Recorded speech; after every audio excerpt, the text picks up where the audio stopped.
Bonjour à tous. La semaine dernière, j'ai publié un épisode sur comment doper et maintenir un haut niveau sur votre testostérone, qui n'est ni plus ni moins le carburant de la virilité. Aujourd'hui, on va parler de la pornographie et de cette merde qui sûrement hante votre vie depuis plusieurs années. Et on va, une bonne fois pour toutes, éradiquer cette pornographie de votre vie. Et ça va passer par quelques explications pour vous dire, voilà, le porno, en quoi c'est de la merde. Avant toute chose, j'ai quand même deux bonnes connaissances qui m'ont fait un retour sur l'épisode du coup de la semaine dernière, sur la testo. Le premier qui m'a dit, ah mais tu parles du porno, mais pourquoi tu dis stop le porno? Il y a un moment, tout le monde fait ça, quoi. Et le second qui me dit, il faut vraiment que tu fasses un épisode sur la pornographie parce que mec, on en parle trop peu et ça fait trop de dégâts. Et du coup, je me suis dit, ok, let's go, on va faire un gros travail de recherche, d'analyse de données, et on va leur faire un magnifique podcast pour qu'ils puissent savoir à quoi s'attendre avec la pornographie. Et finalement, cet épisode, il est vraiment pilule rouge, donc red pill. Pour ceux qui se demandent c'est quoi la pilule rouge, bah, pensez à Matrix, à à ce fameux moment dans le début de Matrix où Neo doit choisir entre pilule rouge ou pilule bleue. Et c'est finalement, est-ce que tu veux choisir de t'éveiller en tant qu'homme et découvrir la vérité, qui fait mal, ou rester dans tes fantasmes et faire ce que l'on te dit de faire et de croire ce que tu dois croire. Alors, il y en a qui vont continuer l'épisode, et je pense qu'il y en a beaucoup qui vont le quitter en cours de route, et je le sais parce que ça va faire mal. Parce que ça va pas vous faire plaisir les mecs, et je vais un peu vous mettre le nez dans votre caca. Parce que quand je vais vous poser des questions sur votre consommation sur la pornographie, vous allez pouvoir être dans le déni, mais il va falloir faire un effort pour être honnête avec vous-même. Alors pourquoi le porno c'est de la merde? Déjà, je vais regrouper ce podcast en deux parties. Je vais le faire en deux fois, voilà, du coup, un podcast qui paraît cette semaine, donc aujourd'hui, et un podcast qui va paraître la semaine prochaine, toujours le dimanche. Parce que ce sera déjà plus simple pour toi pour l'écouter, et c'est surtout un sujet qui est trop ignoré, il y a trop de tabous quand on en parle entre mecs, et finalement, le faire en un seul épisode, ça aurait été beaucoup trop dense en termes d'informations. D'ailleurs, toutes les sources que j'ai utilisées pour créer ce contenu sont en description. Alors, comment va se découper ce podcast, cette première partie? Déjà, je vais vous parler de l'industrie du porno qui crée grosso modo des alcooliques, des cancers du poumon et des impuissants. C'est finalement une industrie très puissante et je vais vous parler du coup de la thune et du porno. Ensuite, je vais vous parler de comment le cerveau appréhende le porno et quel est le processus d'addiction qui est progressif. C'est un mécanisme très long, très lent et très logique à la fois. Et on terminera bien sûr pour conclure avec la perte de virilité et le porno qui va vous faire finalement vous rend comme des hommes faibles. Alors, pour commencer, quelques questions que je vais envie de te poser aujourd'hui. Est-ce que tu t'es déjà pignolé seul chez toi devant ton écran avec un bon petit film porno? Est-ce que tu as déjà été un peu pris d'ennui? Tu t'es dit, bon, je me fais chier. Si je me faisais une petite branlette, allez, quelle catégorie je vais choisir? Est-ce que t'as déjà passé un peu de temps à te dire, tiens, je vais chercher the vidéo porno, là, avec telle meuf, telle position, et ça va me faire plaisir. Il y a de fortes chances que oui, que tu aies répondu à oui à une ou moins des questions, parce qu'en fait 75% des hommes, tout âge confondu, déclarent ayant déjà consommé finalement du porno. Là où ça se gâte, c'est quand on parle des 18-24 ans. Et je te parle même pas de la génération d'en dessous. Mais les 18-24 ans, c'est 93% des mecs et 56% des filles qui ont déjà vu un porno. Un homme sur trois a déjà complexé sur la taille de son pénis en regardant un film porno. Et ouais, forcément, quand tu commences à prendre en point de comparaison Usain Bolt, forcément, tu as l'impression de courir lentement ton 100 mètres. Ensuite, tu as plus de 50% des Français qui seraient des consommateurs réguliers. Donc chaque jour, avec en moyenne 20 minutes passées sur un site. Quand même, les mecs, chaque jour, vraiment 20 minutes chaque jour. Et 22% des hommes consomment du porno au boulot. Alors là, c'est un truc que je ne m'explique pas. Je pense sincèrement que ce sont des personnes qui doivent être dans un niveau d'addiction assez important. Et j'ai sincèrement beaucoup de peine si ça vous arrive les gars, parce que faut vraiment que vous sortiez de ça. Alors aujourd'hui, il faut savoir aussi que la France est le pays est le sixième pays à consommer du porno à l'échelle mondiale. Alors pas de quoi être fier, vous allez comprendre ensuite pourquoi, quels sont les dégâts du porno. Et pour vous faire simple, pour faire très simple, porno égale perte de vitalité, perte de l'énergie masculine. Et c'est peut-être une explication supplémentaire au fait que chaque année, d'année en année, la France perd des places en termes de puissance économique, puissance culturelle. Voilà, peut-être que le fait de s'astiquer tous les jours et de vider sa semence dans un mouchoir devant un écran, ce n'est peut-être pas la meilleure solution pour être un homme fort. Et pour préparer cet épisode, j'ai fait beaucoup de recherches et à titre perso, sachez également que je ne regarde plus cette merde depuis environ, je pense, 9 mois. Et franchement, je me remercie chaque jour d'avoir arrêté ça. Alors la thune, le porno, l'influence et la domination de cette industrie sur le monde. Si je vous dis YouPorn, Pornhub, Jackie Michel, Dorsel, Brother, Xhamster, UG's, eh bien ce sont des grandes marques, vous les connaissez forcément, vous en connaissez au moins un. Et pour cause, juste Pornhub, si on parle de chiffres, accueille 100 millions de visiteurs par jour. En gros, chaque minute, tu as 71 428 personnes qui viennent se branler juste sur ce site. Chaque minute. En gros, tu as tout un stade de France, chaque minute qui se remplit et qui vient faire sa petite affaire. Donc je te laisse juste imaginer l'image. Autant dire que les mecs qui sont aux commandes de cette industrie, ils tiennent grosso modo le monde par les couilles et ça se doit plutôt bien se passer pour eux. Parce qu'on parle vraiment de chiffres énormes. Je vous le redis, 100 millions de visiteurs par jour juste sur un site, Pornhub. Donc, quand tu parles aujourd'hui de porno, finalement c'est totalement normal de se palucher sur des vidéos amateurs ou des productions avec des pornstars. Il n'y a plus de tabou à dire que tu regardes du porno. Il y en avait encore il y a 5-10 ans, je m'en souviens, c'était un peu... alors, quand tu as une copine, c'est encore pire. C'était très mal vu. Quoi, je te suffis pas, etc. Et quand tu étais entre mecs, t'osais pas trop te le dire. Mais bon, tout le monde en faisait dans son coin, mais t'osais pas trop te le dire. D'ailleurs, petit aparté, ce qui est amusant aujourd'hui, c'est que ça devient d'autant plus étrange lorsque tu dis j'ai arrêté de regarder du porno. On me dit pourquoi mec, c'est chelou. Et ça, quand quelqu'un vous dit ça, le fameux pourquoi c'est chelou, tout le monde le fait, ça doit vous alerter. Je vous donne un exemple. Il y a 5 ans, vous étiez chelou si vous achetiez des bitcoins. Aujourd'hui, vous êtes juste millionnaire. Par exemple, demain, si vous ne buvez pas d'alcool en soirée, vous êtes chelou. Or, le lendemain, vous êtes capable de faire votre séance de sport, travailler, discuter, sans avoir des capacités cognitives d'une endive. Vous êtes chelou si vous quittez un bon job de salarié, cadre, dans une grande entreprise du CAC 40 pour lancer un business sur le net. Bah ouais, c'est chelou de faire ça. Résultat, 1 an plus tard, vous devenez digital nomade et vous n'êtes plus obligé de faire le métro boulot dodo que ces gens qui trouvent ça chelou se tapent tous les jours. Donc quand la norme et la masse va vous dire c'est bizarre, c'est pas comme moi, c'est pas comme nous, c'est chelou. Alertez-vous et dites-vous que finalement vous êtes peut-être sur le bon chemin. Fin de l'aparté. Alors, aujourd'hui, c'est finalement normal de consommer du porno. C'est normal de vider son énergie et ses capacités de reproduction dans un mouchoir devant un écran où l'on voit un mec ou des mecs exploser une petite meuf. D'ailleurs, cette normalité se transforme souvent en petite addiction. Petite question qui fâche d'ailleurs, les gars. Depuis quand vous n'êtes pas branlé sans aucun porno ou contenu érotique apporté, juste avec votre imaginaire? Vous savez, c'était... peut-être que vous l'avez fait au début quand vous vous masturbiez, puis après vous avez découvert le porno, et puis c'est devenu une habitude, c'est plus simple avec le porno. Mais depuis quand vous n'êtes pas branlé sans rien? Juste posez-vous la question. C'est un premier pas, si vous voulez, dans la partie dépendance. D'ailleurs, un autre signe de vraiment quand vous devenez un peu plus, quand vous rentrez un peu plus dans le processus de l'addiction, c'est l'escalade de contenu. À savoir, vous en regardez beaucoup plus et vous regardez quelque chose de manière graduelle. C'est-à-dire que la fille qui va pratiquer une masturbation toute seule, finalement, ça va plus vous exciter et vous allez passer au gangbang. Car finalement, c'est ce qui va vous faire le plus plaisir, le gangbang. Et là, vous pouvez vous dire que est-ce que c'est normal que vous soyez uniquement chauffé par ça? Je ne sais pas. C'est à vous de vous poser la question.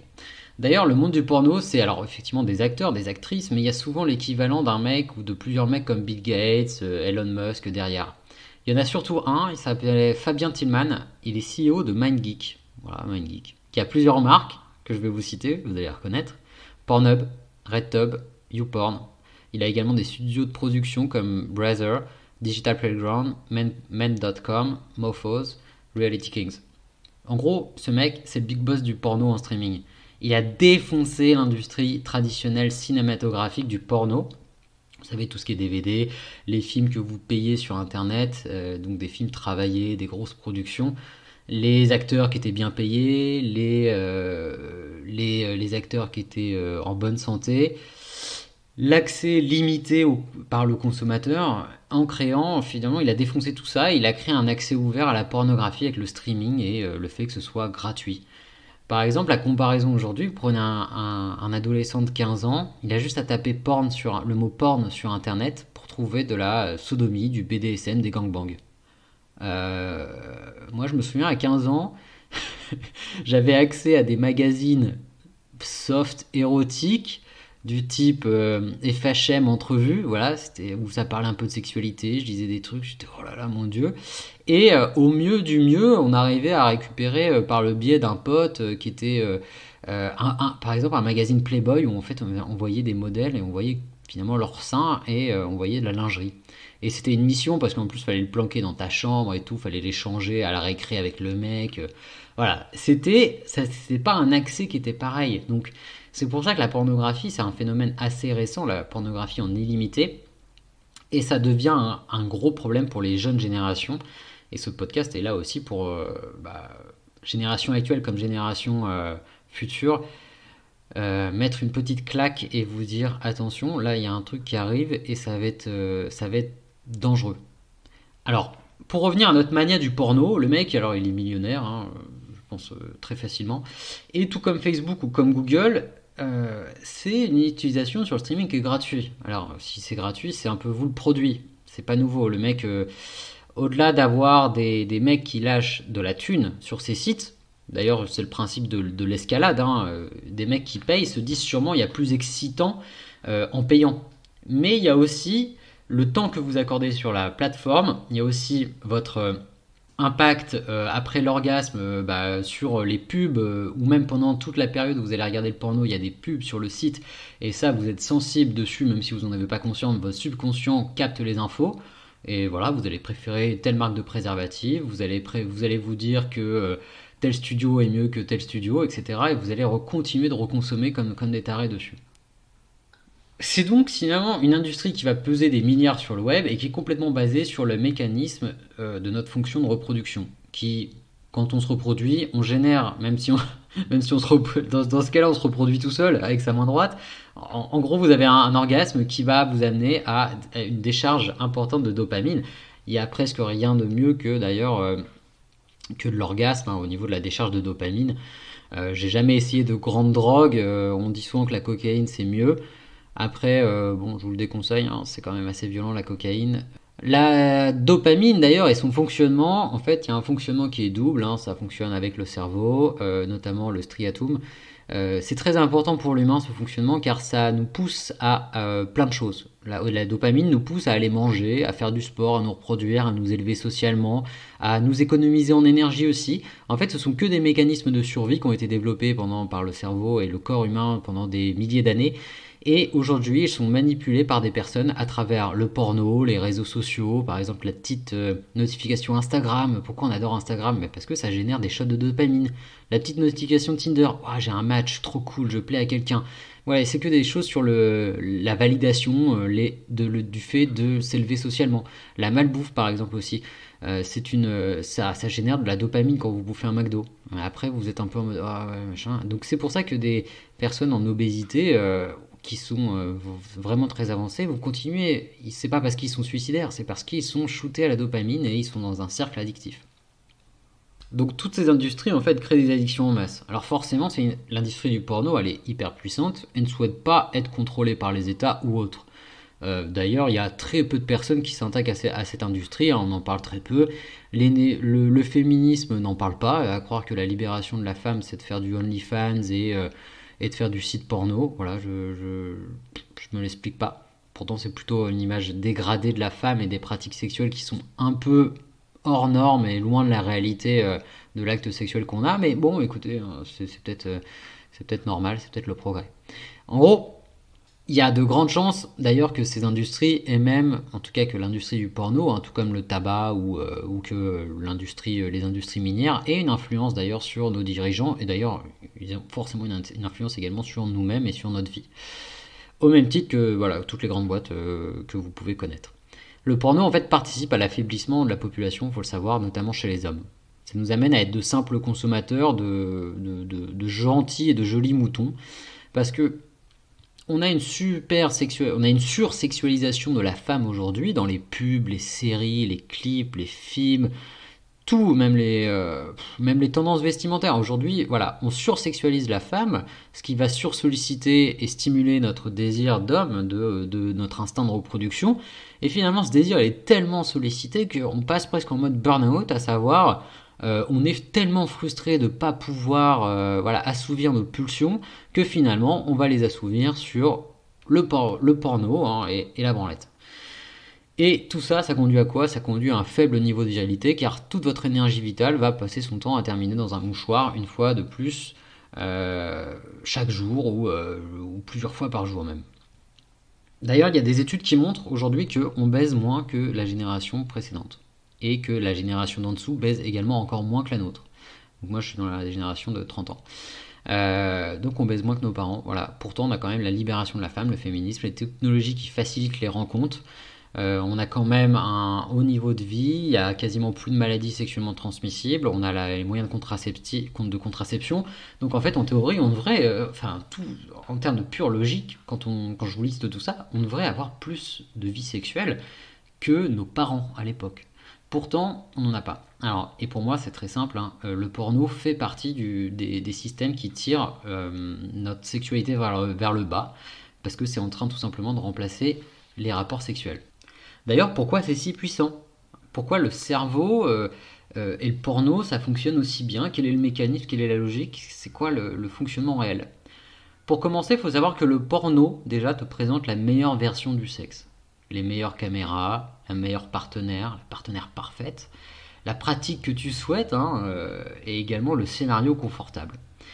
Forcément, ça trouble un peu le réel et l'imaginaire de la vraie vie, car au final, tu vois, tu vas avoir des standards qui deviennent irréels. Et forcément, tu vas être déçu et moins excité quand tu seras avec une vraie femme. Pour t'expliquer, tout simplement, c'est quoi? Tu vas te dire, tiens, j'ai envie de me faire un porno avec une meuf qui a du bonnet D, qui a telle silhouette, en levrette, en machin, etc. Et finalement, quand tu vas te retrouver dans la vraie vie avec ton appart, même si tu es avec une fille qui est jolie, avec qui tu t'entends très bien, et avec qui tu vas avoir un rapport sexuel normal, donc il va pas y avoir il y aura peut-être même pas de levrette, tu vois, ça peut être juste un truc très simple. Et finalement, qu'est-ce qui va se passer? Tu vas pas être excité, tu vas pas kiffer, parce que finalement le porno est devenu ton standard de réalité. Or, ça, le problème c'est que ça va engendrer des problèmes, ça va engendrer de vrais problèmes sur toi, physiques ou psychologiques. Donc là, en fait, ce qu'il faut savoir, c'est que la pornographie en soi, elle n'est pas dangereuse. C'est un peu comme l'alcool ou la cigarette. C'est pas quelque chose de dangereux en soi. Bon, la cigarette, on va la mettre de côté, mais en gros, c'est pas comme l'alcool ou la marijuana. C'est l'utilisation régulière ou excessive qui en fait quelque chose de dangereux. Il faut savoir que le cerveau n'arrive pas vraiment à distinguer le porno de l'acte sexuel réel. C'est un gros bug. C'est ce qui explique finalement pourquoi on a autant de personnes qui sont addictes au porno. Quand vous regardez un porno, en fait, il est impossible pour votre cerveau de comprendre que le pénis de l'acteur que vous voyez, c'est pas, en fait, il comprend pas, il pense que c'est le vôtre, et que la fille, elle est réellement dans votre lit, et elle est pas juste sur un écran irréel. En fait, les écrans, c'est tout nouveau. C'est grosso modo, c'est un truc que le corps humain ne sait pas, enfin que le cerveau humain n'a pas eu le temps de développer en mode, ok, ça c'est pas vrai, et la fille que tu ramènes vraiment dans ton lit, ça c'est vrai. Donc il sait pas faire le distinguo, donc il a l'impression que vous allez avoir un rapport sexuel. Sauf qu'en plus, en gros, que vous ayez ouvert YouPorn pour tirer votre crampe en 10 minutes, ou que vous ayez abordé une fille dans un bar, ce qui demande du courage, dater une fois ou deux, ce qui demande un investissement, puis enfin avoir l'opportunité de coucher avec. Et en fait, votre cerveau il va vous récompenser quasiment sans aucune distinction, de la même façon, donc avec de la dopamine. C'est ça qui est incroyable, c'est que vous ayez ouvert votre porno et que vous ayez fait votre taquet, eh bien, ça va avoir quasiment le même niveau de dopamine que tout le processus que je vous ai donné précédemment. Et en fait, ça, c'est un gros bug que vous devez vraiment avoir confiance. Et ça n'arrive d'ailleurs beaucoup moins avec la masturbation sans porno. Puisque en fait là, avec la masturbation sans porno, vous êtes dans votre imaginaire. Et le cerveau, il sait qu'il s'active, qu'il sollicite et crée des images, des scénarios. Donc il n'y a pas de problème. Par contre, avec le porno, il a l'impression que vous êtes vraiment en train de niquer. Imaginez-vous si vous utilisez un casque de virtual reality. Maintenant, c'est le nouveau truc. Euh, Vous pouvez faire de la VR et vous tapez une fille. Alors là, je pense que pour avoir testé de la VR en jeu vidéo, déjà que c'est un résultat qui est bluffant. Alors, si vous faites du porno avec, je pense que là, vous êtes foutu. Donc, vraiment, tombez pas là-dedans. Et ça nous amène au vrai problème. S'il n'y a pas de différence pour le cerveau, quel est l'intérêt de choisir la voie la plus compliquée et longue, à savoir dater une fille, plutôt qu'une voie rapide et efficace, à savoir porno? Ça, c'est le grand problème. Et votre cerveau, naturellement, aura tendance à toujours choisir la solution rapide et efficace. Après, il y a une différence que vous allez ressentir quand vous allez avoir un rapport avec une femme. Ça réside dans l'ocytocine. C'est une hormone qui est générée après le Covid et donc le Covid, l'acte sexuel, et qui en fait est l'hormone de l'attachement. Si je dois décrire d'un point de vue hormonal ce qui va se passer, en gros, après une masturbation, vous allez avoir un petit shot de dopamine. Vous l'avez aussi au début de la masturbation et pendant tout le truc, mais vous l'avez encore plus au moment mécanique de l'orgasme. Ça va durer une petite minute, voilà, et puis après vous allez tranquillement, vous allez passer à autre chose. Alors que l'ocytocine, donc cette hormone, elle va durer 15 minutes voire 1 heure. C'est un petit peu la sensation d'être un peu shooté, d'être euphorique, c'est pour ça que quand vous êtes avec une fille que vous appréciez, vous allez rester au lit, vous allez faire des câlins, vous allez remettre ça, enfin, c'est pour ça qu'on peut passer des journées à faire du coït, alors que en général on passe pas vraiment des journées à se branler, c'est assez rare. Et en fait la différence elle est là parce que l'ocytocine ça va améliorer également l'estime personnelle. Bon, je vais y revenir plus tard sur cette partie-là. Alors finalement l'utilisation du porno régulière et excessive c'est comme une drogue en pire. Parce que ça va chercher, c'est la meilleure des drogues si vous voulez. Le plaisir, il va être lié à nos racines et à notre volonté de se reproduire. Il va également lié à l'orgasme, donc qui est mécanique chez l'homme. Il va également avoir, il y a ce côté accessibilité hyper simple à la pornographie. Donc on va être dans un phénomène d'accoutumance où on va passer du porno soft tranquillement au porno hardcore. Voilà. Et il faut savoir que du coup, ces niveaux de dopamine qui se passent entre le striatum et l'hypothalamus, ce n'est pas si facile à dire. Eh bien, en fait, la dopamine, c'est hyper important pour l'humain, comme je vous en ai parlé un petit peu précédemment, parce que ça nous pousse à faire des efforts, à aller manger, à aller faire du sport, à nous reproduire, à nous élever socialement, à rechercher la performance, donc le meilleur rapport coût et gain.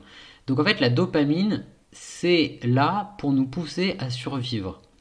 Et là, en fait, avec la pornographie, vous avez un double mécanisme qui s'opère, à savoir la récompense sexuelle, donc l'orgasme, donc dopamine à ce moment-là, plus le fait d'avoir économisé de l'énergie, donc faible effort pour un gain maximal, à savoir ouvrir une fenêtre et regarder un porno. Et là, c'est pas le pire, parce que je vais venir sur le pire, mais vous voyez déjà que en fait, c'est presque la meilleure des drogues parce que vous avez un double impact. Vous n'avez pas non plus vous pouvez faire ça dans l'anonymat, personne ne le sait. Vous voyez, c'est le meilleur système. Vous avez un accès illimité et ça agit sur 2 zones de votre dopamine. Donc c'est juste énorme. Alors maintenant la partie la plus hardcore sur les dégâts que ça cause finalement sur le cerveau. En fait, il y a des études récentes qui ont montré que la consommation même occasionnelle de pornographie détruit certaines parties de votre cortex préfrontal. C'est finalement le néocortex, donc c'est la zone la plus récente de notre cerveau. C'est ce qui nous distingue des animaux. Voilà, c'est en gros ce qui vous permet de réfléchir comme un humain et pas comme un chien qui irait niquer dans tous les sens. C'est à l'origine de notre désir de conquête, notre faculté à avoir une certaine moralité, votre mémoire, votre vision sur le long terme, la capacité à planifier les choses, le contrôle de vos pulsions. En fait, pour faire simple, à partir du moment où vous consommez du porno, vous perdez de la matière grise en gros. Et ça, vous avez simplement moins de neurones, vous devenez bête, faible, et c'est le retour au grand singe et bye bye l'homme supérieur qui était en haut de la chaîne. Donc finalement, vous perdez des traits de la virilité intellectuelle et spirituelle dont je parle dans un podcast qui est quel est votre niveau de virilité.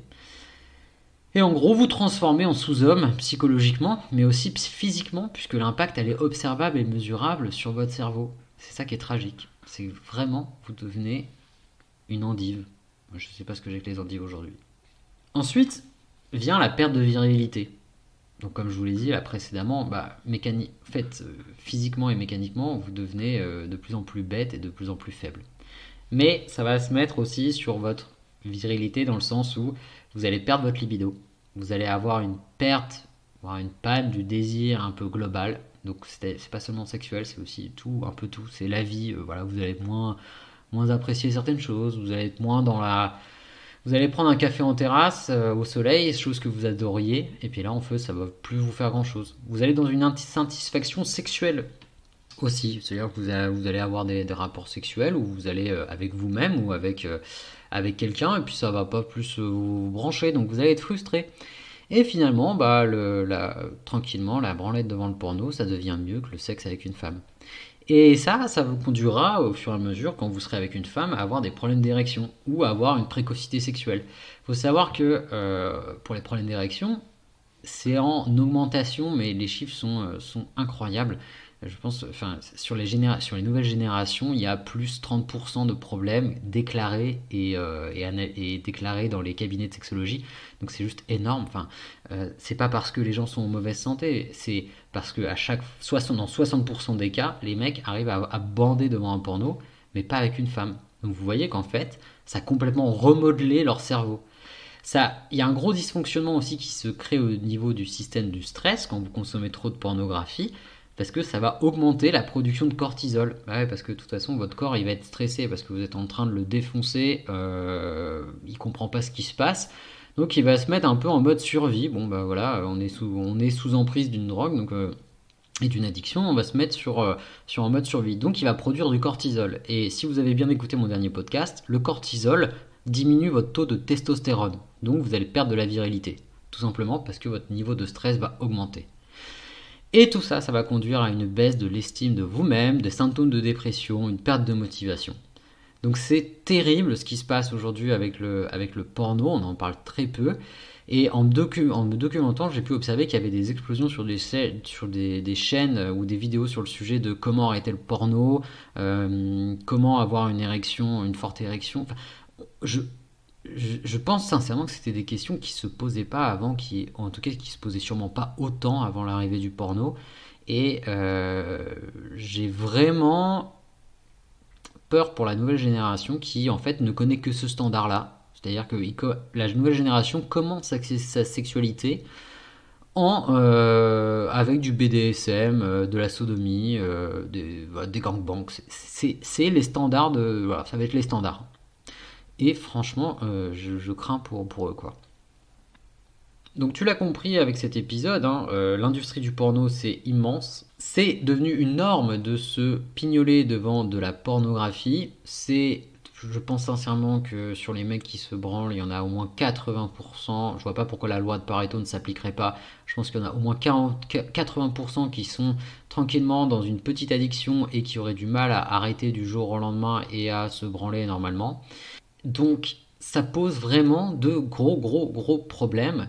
Et je t'invite du coup maintenant à t'abonner et activer la cloche parce que la seconde partie de cet épisode sur la pornographie parlera justement de comment mesurer son addiction à la pornographie, comment se débarrasser du porno dans ta vie et les bénéfices associés à ce bye-bye porno. Je te donnerai aussi des techniques, un plan pour t'en sortir.